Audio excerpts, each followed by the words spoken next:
What's up, everybody? Welcome back to another deck profile here on TCG University for the card game UniVersus. My name's Tam, and today I'm going to be showing you Travis's Ryu 2-dot deck. Yes, we do know that these characters are all banned, but the decks that they're playing are still really neat. So if you like that, make sure you check out the Campus Championship as a whole out on the channel as a playlist. And with that, let's jump into the profile. All right, so this is Ryu 2-dot. A character that I think should probably come back to standard, but maybe I'll change my mind after we get done with this campus championship. If you have not seen one of my deck profiles, as opposed to taking and reading the cards out verbatim and telling you exactly what the cards text do, I'm going to give more of a brief overview, an elevator pitch of how the deck works, and explain a couple of cheeky little combos, which this deck has a ton of. Very fun, very standard all build. And so let's just jump into it. So what does the Ryu deck want to do? The Ryu deck wants to kill you on turn 1, maybe turn 2. It wants to guarantee by stacking the top card of its deck in order to force a 6-check on top so that we know what we're going to be checking whenever I play my next attack, and then have a bunch of foundations that make playing attacks easier. And then every time that I play an attack, I essentially turn one attack into 2 attacks by giving it a bunch of damage. And so if I can figure out how to pump speed into the deck, then and these massive attacks hit, then I'm just going to win the game. The form discard or momentum draw card is hyper irrelevant. I don't think in the Campus Championship it happened one time, but it is worth noting in case you have to in case you're facing somebody like Jetta or you've got like a pickle or something, you know? All right.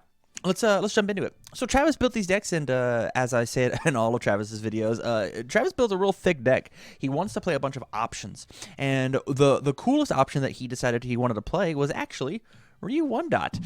He wanted to give the +1 speed, +1 damage, because that +1 speed is what's going to win him the game if he can stack this character. And then after you completely block an attack, draw 1 card in order to help filter on my opponent's turn. As well as he does say your next check does get +1. And so there's a lot going on when it comes to what this character can and wants to do once he is stacked. He just becomes more of a utility character as opposed to just pure aggro like Ryu 2-dot tends to be. So I'm going to bring this down here, and they're both going to stay here because they're both fairly relevant. I'll put them over in this corner right there. All right, so let's talk about the first attack. So I want to talk about how we got that Ryu 1-dot in, because building it on a 6 is really, really tough. And the best way to do that is to play for Affliction. Affliction's just a simple gauge 2 card with breaker 1, but it's got a really interesting motif when it comes to Ryu. I'm going to just borrow this telekinetic mastery this whole time. So with Affliction, the way that you can make this happen is you could use the enhance on Ryu 2-dot and take telekinetic mastery and stack it on top of your deck and give your attack plus X damage. X equals the stats that it says. And then with Affliction, you can name a card and then reveal it and put it back in your hand. Or you could stack with Ryu, discard a momentum, reveal the top, draw a card, and then reveal the top card, and then you have a bunch of extra knowledge, or so on and so forth. And so you get to really affect the top of your discard pile, or top of your deck, excuse me, with Ryu 2 and Affliction working together, putting this card wherever you need it, whether it be on top, in your hand, on top, and then in your hand, and then on top. It just goes everywhere. As well as it just gauges out my character. It feels really bad to block an Affliction. It just does not feel good. So making them waste blocks so that I can kill them on later attacks. The next card that we're playing is Irradiate. And the reason we're playing this is because a lot of times whenever we have 6 checks, which is the main foundation we want to find, the best ability on most of our foundations is the number in the bottom right corner, is a lot of those 6 checks happens to be 1 or 0 diffs. And so I want to be able to just enhance, pick up a 6 check, and then put it on top of Ryu and guarantee my next one. If I happen to gauge, that's fine, but I just want to be able to add an extra resource to my hand in order to play it out. Or if I do have both my Ryu stacked, the best foundation, and we'll get to it just ever so quickly, the best foundation inside of this deck is actually True Identity, and this just says add True Identity up to your hand. We'll get to the True Identity combos here in a second, but like if you've got both, now we get to add True Identity and just get to combo off really, really hard. So on to the meat and potatoes of the deck. So this whole section was just, hey, how do I get my Ryus back? I want to now talk about killing people. So reduction is basically an action inside of this deck. I don't even necessarily care that they're at Desperation. There's one card that interacts with that, but it's not actually that noteworthy. The important thing here is Reduction says that all my other attacks get +2 damage, and more importantly, +2 speed. Ryu already gives damage, so giving the +2 damage isn't necessarily what matters, but making sure that all of my attacks have an additional 2 speed so I can guarantee that they hit is hyper important. These other 3 attack cards that we're going to be playing are so potent strength-wise, but they're fairly easy to block. And so Reduction just says that, hey, I get to make sure that I can push this damage through because I'm using the resources out of my hand in order to kill you. And so getting backswung as Ryu is really, really simple. Up next, we've got New Seong style Scarlet Meteor. So this is the biggest combo piece inside of our deck, and it's the card that we're going to spend the most time on. It says destroy a foundation, probably a committed foundation, to add in a asset or foundation. And so, like I said before, the easiest one is going to just be True Identity. I'll form on True Identity, make my attack super, make my attacks cheaper to play, destroy with New Seong style, add it in. Whenever it gets added in, it gets built in ready, and then I will on my next attack form and play it again. And then if it's another Seong style, I'll do it again, and I'll do it again, and do it again, and do it again, and I just get to keep pushing and pushing and pumping and pushing and pumping through. Really good stuff. Yeah, this card is just a pure utility. And honestly, the best part about this card is it has Breaker 2 and a 1 mid block. And so the defense that you have as Ryu is just, hey, I'm going to try and block you once, make sure that you can't play any more cards, and then I'm going to kill you back on my turn. The quicker we can get back to my turn, the better off Ryu is going to play. The next attack is 3 Ghost Thief Funeral. This card is the one card that we care about our opponent being in desperation. And it says, in here, second 4, if they are at desperation, you're going to destroy one of their foundations. And if we happen to have a momentum, let's say that it didn't block the Reduction, if I can Ghost Thief Funeral and Reduction in the card pool, Ghost Thief Funeral is now an 8 mid for 8, and 8 mid for probably plus another 4 damage off of Ryu. And so we get to 8, 9, 10, 11, 12, and then burn them for another 3. Hey, this card's 15 damage all by itself, which kills pretty much everybody, as well as draw an additional 3 cards. Probably going to be more 6 checks to stack and keep playing more attacks. This card is fantastically strong inside of this character. This is one of them I'm going to kill you cards. Up next, we're playing 4 Nutcracker, the OG Gotta Kill Him card. This card is just stats in Ryu as well. It draws you an additional card, probably not the one that you're going to stack on top of your deck. Gets an additional 4 damage plus extra damage off of Ryu. And it shares all 3 of Ryu 2 Dot's symbols. This is pretty much like the spice, the bread and butter card for Ryu 2 Dot. Just because of, once again, Breaker on the block, gives damage, and it has EX3, so we could use our momentum in order to guarantee that our, 16 to 20 damage Nutcracker happens. Onto our actions and our assets. These are our tech pieces when it comes to the cards. They're kind of our surprise cards, the cards that we get to really play around with. So the first card that we're going to be playing is 4 Let's Cut Loose. I can say this card is best utilized in Ryu whenever I build a foundation, play an attack, and then Let's Cut Loose that foundation back down. It does 2 things. Number 1, it gets an additional card out of my hand and puts a card in my staging area. Because of Let's Cut Loose, I was actually able to kill somebody on my turn 1, their turn 0, right? So they started the game committed. I started with no foundations. I played Nutcracker, reviewed a 1-drop foundation, played Nutcracker, added it into my card pool, played Let's Cut Loose, built it down, and then killed them because of it. And so just being able to just build on our turn is so crazy strong on a character that already wants to stack and fix the top card of his deck. Just getting able to commit those extra cards and do the additional math to just guarantee hit the kill is super good. We're playing triple Black Bear Diner. This card is mainly in here just to refresh a card that has the commit cost, the True Identity. This is just another copy of Xiong style, and it can also be used on my opponent's turn if they're planning on aborting their attack in order to, or they have a strong enhance that's going to win in the game. I can just get rid of that one as well, and it'll come back at the end phase or at the resolution of that attack. But still, maybe that was a thing that was life or death. My last asset is United Kingdom of Smash. A lot of times, because Ryu's dumping cards from the top of his deck, or from his hand to the top of his deck, he ends his turn having not killed my opponent because they got a really lucky block. And so this card actually lets me pick up 2 cards on my opponent's turn. Once per turn, opponent's turn, lose 2 vitality. After an attack attack is played, draw a card. I'd probably put that card there, as well as Enhance Commit. This attack gets 2 speed or 2 damage. Add a foundation from my staging area to my hand. So pick up a card from my staging area, pick up a card from the top of my deck. Hopefully I have 2 blocks there. On to the foundations. So basically the way that I do foundations when it comes to deck profiles is I want to talk about the jobs of the cards as opposed to the cards themselves. And so the first job that I want to talk about is how do I kill my opponent? I want the make them dead cards. And so the first card that I want to talk about is Summer Vacation. Summer Vacation just says Enhance Commit, choose 1 card in my card pool. This card does not count towards progressive difficulty. So traditionally I don't like this card. I don't think this is a very good statted card. It's a 3/4 unique Enhance Commit, choose a card doesn't count.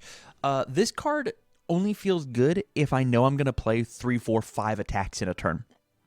And honestly, this deck does not want to do that. This deck does not feel good doing that. And so the only reason this card is here is it is a second playable copy of the next card, which is True Identity. True Identity and Summer Vacation actually do the exact same job. They both make attack cards easier to play. But this card says that I can play a poke and then make it not count and then play a bunch of foundations afterwards, as well as, except for True Identity says it's just attack cards. So they kind of both share the same thing. But True Identity just happens to be a little bit stronger because it's a form as opposed to an enhance, and so there's a little less counterplay. As well as it's easier to play, has a block. We don't feel bad playing 3 of this unique foundation because it has the block. Up next, we're playing Triple Power Cycle. This card is phenomenally good in here because the main thing, if you remember, the main thing that we have an issue with is pumping damage or pumping speed, right? Well, Power Cycle lets us add in reduction into our card pool, and so if we can combo reduction with Power Cycle reduction and Summer Vacation, is that what the name of the card? Right, Summer Vacation? Yeah, Summer Vacation. All 3 of these combo together to add in your reduction, and then reduction not count towards progressive difficulty. So then essentially you committed 2 cards to give all your attacks 2 speed, which is not a bad trade-off in a character that wants to stack his own checks. Up next, we're playing 4 Sensimorals. This just lets me play cards a little cheaper, a little freer, and it's a free Nutcracker add-in order to try and draw a little more gas. This card is fantastically strong inside of Ryu, as well as Enhanced Check of 4. Ready one of your foundations that has been committed. If my opponent is dumb enough to commit one of my foundations on my turn, the turn that I'm killing them, then they're going to die because I just get to ready it forever. Forever. Up next, we're playing 4 Hidden in Plain Sight. This is the other card that can combo whenever my opponent's at Desperation, but I don't necessarily need to. Enhance, add this card to your momentum period. If my opponent is at Desperation, add the top card of my deck to my momentum as well. And so if I happen to hit a reduction in my card pool or something, I can pop both of these in and either powerful them out or EX them with my keywords, or the cool thing on Ryu is I can form discard a momentum, draw a card. So this says replace 2 cards for 2 new fresh cards off the top of my deck. Probably if I didn't stack, I'm trying to dig for a kill turn. This card's the way to do it. Up next, we've got 1 Key to Humanity's Freedom. This card is inside the Kill You More pile strictly because of the +2 damage, as well as remove this to add in an asset is really good whenever that asset that you build in is Black Bear Diner. And Black Bear Diner says that you have an additional resource, and that resource is going to be incredibly strong because it's probably going to be one of the we're going to rebuild back in Summer Vacation or True Identity. And so losing this card on the remove is worth it whenever I get to just keep cheating in and copying in other cards. Up next, the category that we have is a whole lot of 6s. And so the first card that I want to talk about is Triple Fallen Master. It's a little defense, but the most important part is a 6 check. It's a 1 diff. So I can build out a bunch of foundations on my turn 1 and then just kill them on turn 2 because of all the 6s. In addition to, for arranging a deal, it is a 6/1 with a 2 mid block. Sorry, Fallen Master had a 2 high block. That is important because blocking is important, and everybody should keep track of their block modifiers. And it's a 1, so I can pick it up with a Radiate. It's a 6, so I can stack it with Ryu and just kill you. Doesn't necessarily have to exist. We're playing 4 Orphan Alchemist. This card is a 1/6 with a 2 low block. Find the theme here. And it's probably the best spam in our deck because it says Enhance, Flip, Reveal the top card of my deck. I don't have to stack a card if I know what's on there. And if, oh, look, I flipped Orphan Alchemist and I found arranging a deal. Well, I don't need to stack the 6 check because I know there's already one there. Unless, of course, I want that damage. The next 6 check is Serving the Outworld. Now, this one is a little interesting because this 6 check is actually a little offense or a little defense. Enhanced check a 6, this attack gets +2 or -1 damage. And so it is just strong enough to have my opponent be fearful of the attacks that I'm playing. It's a little more damage. It's a little please don't kill me. It's good enough. So on to the Please Don't Kill Me section, we're playing Triple Mushroom Experimentation. This card does 2 things. This says Enhance Destroy, discard a card with a printed control of 6, reduces attacks damage to 1. You just saw all the 6s that we played, as well as this card being a 6 itself. And so it's just like, hey, lose a foundation on my board, lose a card out of my hand, perfect block this thing, except for 1 damage. I've got 28 starting health. I will be okay just taking 1, you know? And then Enhance Commit my character. Both players discard 2 cards, then draw 2 cards. It's really good whenever I run out of stuff, blocking and defense-wise. Does this top Enhance ever come up? It didn't inside of the tournament. It didn't inside of the tournament, but it is useful enough either way. And then my last Please Don't Kill Me card is 3 Telekinetic Mastery. This card says anytime my opponent would pump something, enhance check or response check a 6, that thing gets -2 speed or -2 damage. You saw all the 6 checks that we're playing, like all of these, and so it's kind of free. Normally this card says response commit a foundation to do this thing. In Ryu, it doesn't. It just says discard the top card of my deck. And so it is an incredibly strong defensive tool whenever my opponent's trying to pump a bunch of little stats. Like Grow versus Telekinetic Mastery. Telekinetic Mastery is just going to blow him out, and all it is just discard the top. Discard the top card of my deck 4 times, get -8 damage. That seems pretty okay. All right, so that was Ryu 2. If you liked the deck, make sure that you let Travis know. And like I said, yes, we do know all these characters are banned. They're totally fine for kitchen table UFS or UniVersus, but we think the engines inside of these decks are still very playable. Maybe not. Maybe we can switch out a couple cards, but the deck's still playable. So if you want to leave us a comment down below of what you thought of the deck, please, I would absolutely love to have a conversation with you. Or if you want to have a conversation with Travis or any of the other TCGU faculty, please go out to patreon.com/TCG University and subscribe out there at the $1 level, get access to the Discord, and have conversations with us all day long. Last plug, if you want to see these campus championships live where we showcase off the decks, make sure you go out to twitch.tv/TCG University and follow and subscribe out there. We would absolutely love that. So thank you again for watching, and from all of us here at TCGU, stay alert.